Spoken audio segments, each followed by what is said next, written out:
Heyo. So it's been a couple of hours since my last entry. Um, Things have changed.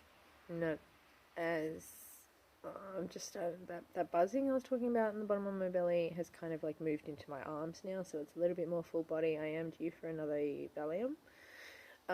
But I also recognise that I am being triggered by a particular person, and it's the same person that triggered me to use yesterday because they are too unpredictable.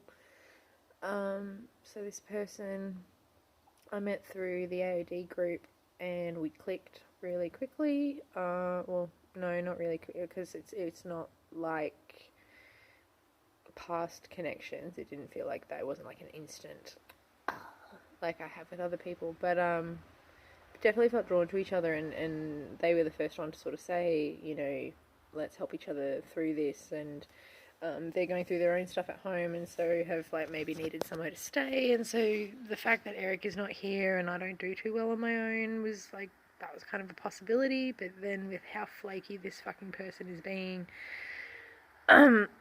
like, I'll message them, they'll message back within 10 minutes, I'll message back within 5, and they won't message back for an hour, sometimes up to 5 hours. I'll try calling them to make sure they're okay. It goes straight through to message bank. Now their message bank's full, because they obviously don't check or delete them.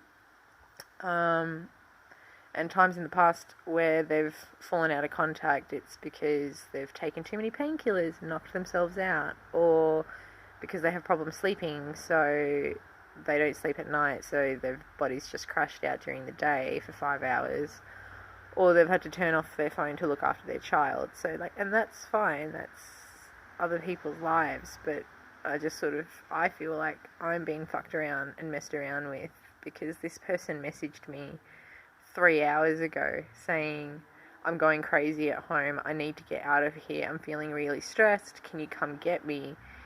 And so I messaged back saying, yeah, sure, what do you want to do? I haven't eaten yet, would you like to go get dinner? And it got literally to 9:45, and I was like, okay, I can't keep waiting for you to get back to me. Oh no, it wasn't quite that late. I think it was quarter to, because it's what, 10, quarter to 11 now, so I think it got to about 9-ish, and I was just like, yeah, I can't keep waiting, places are going to close, so I'm going to keep taking care of myself. So I ran myself a bath, and I felt really, really good.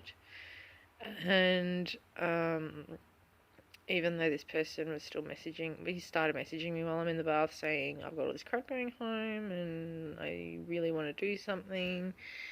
And it's like, well, we're kind of running out of time to do something, buddy, because I'm already on a path to try and fucking improve myself, and you sending me these messages wanting to do shit at 11 o'clock at night, it's not me. Like, it used to be me, it can be me with a bit of fucking preparation, but I've spent 4 hours in the car today, 6 hours sitting down at a fucking convention. I don't need to be sitting in a car hanging out with you again, or whatever. And yeah, the lack of organisation, the poor communication, I know that they respect me, they're not being intentionally disrespectful, but they're not respecting my time, and that's really irritating and triggering. So I think that I need to definitely take a step back from this person, and I'm hesitant to.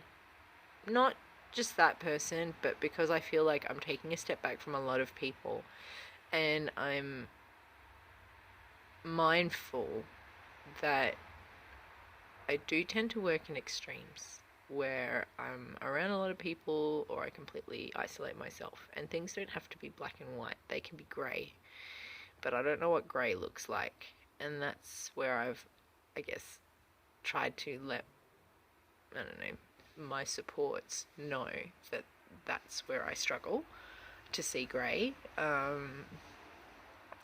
That there are grey options in between the two extremes that are the only two that I happen to be able to see at any given situation.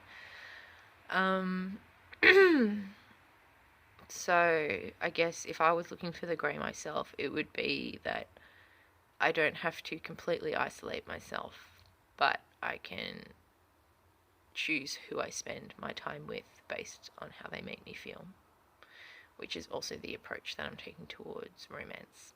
So, I don't know, just as something to do more than anything. And I think also as part of an exercise of trying to figure out who I am, I'm trying to figure out who I want. So, I am casually dating people, not trying to look for the one, just trying to hang out with different people and see what qualities I want, or see what feelings people bring up in me that I enjoy and want to pursue, and things like that. So this week has definitely been a lot of learning on that, and I've caught Kelly up on it. Yeah, so I'm going to take this as the universe saying that that person isn't a support for me as much as we'd like to be there to be supportive for each other. I'm doing the work already, and yeah, they can jump on the train with me, or they can wait for their next train to come. It's up to them.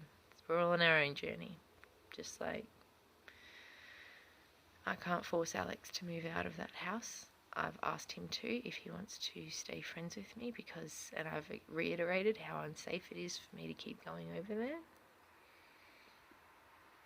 But it is what it is.